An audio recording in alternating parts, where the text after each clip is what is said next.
मैं doctor Shailesh Khandelwal, BSc MBBS gold medalist, एक बार फिर अपने होलिस्टिक अप्रोच के टुवर्ड्स हेल्थ एंड डिसीज के अपने इस क्लिनिक से नवरात्रि की आपको बहुत शुभकामनाएं। शक्तिपीठ की जो श्रृंखला चल रही है उसमें आज एक और शक्तिपीठ।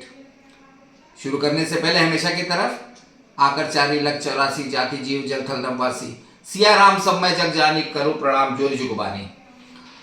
आज शरीर का वो भाग है जिसे कलाई कहते हैं, रिस्ट ज्वाइंट। ये जो आपको दिख रही है रिस्ट ज्वाइंट, इसके अंदर 8 छोटी छोटी बोन्स हैं।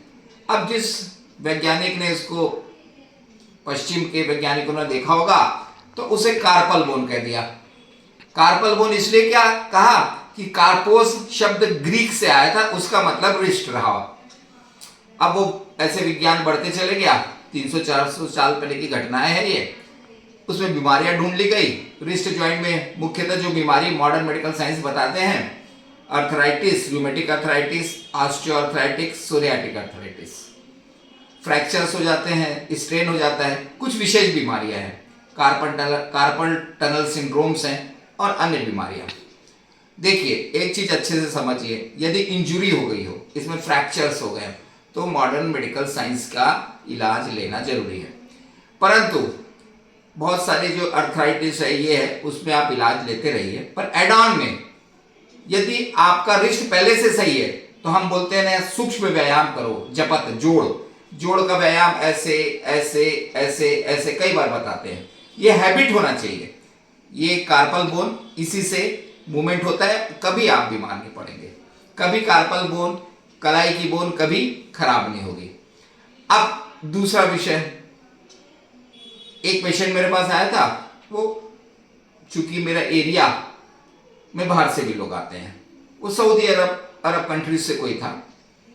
अब वो किसी ने बता दिया कि डॉक्टर साहब के पास जाओ, उनके साथ जो आई थी उनको थोड़ा सा प्रेगनेंसी इशू था, सब डॉक्टर देख चुके थे। अब हमारे पास तो वही रहता है, हमने बोला भैया ताली बजाओगे? बोले हाँ बजाएंगे। अब उनके साथ समस्या थी, हमने बोला आप जिस ईश्वर को मानते हो आप उसकी ताली बजाओ, उसके नाम से ताली बजाओ। हम सुबह का समय धन्यवाद का 1000 सुबह, शाम का समय सॉरी बोलो गॉड को, फिर 1000 बजाओ। वो तैयार हो गए। पर हमने उनको फिर समझाया, देखिए विज्ञान की खोज इस भूखंड में, जिसे हिंदुस्तान कहते हैं, बहुत पहले से हो गई थी। हमारे यहाँ एक प्रथा है कि चूड़ी पहनने पड़ती है। वो गाना है ना भाई, सुनी सुनी कलाइया पहना दो चूड़िया, हमारे जब हम कॉलेज में थे तब चलता था। तो यहाँ जो चूड़िया पहनते हैं, वो चूड़िया यहाँ टकराती हैं, यहाँ उसका फ्रिक्शन होता है। यहाँ पे यूट्रस के पॉइंट्स हैं, यहाँ ओवरी के पॉइंट्स हैं। पर हमेशा कंटिन्यूअस फ्रिक्शन होने से फीमेल हार्मोन्स सीक्रेट होते रहते हैं। फीमेल को हार्मोन्स की जरूरत हर महीने है।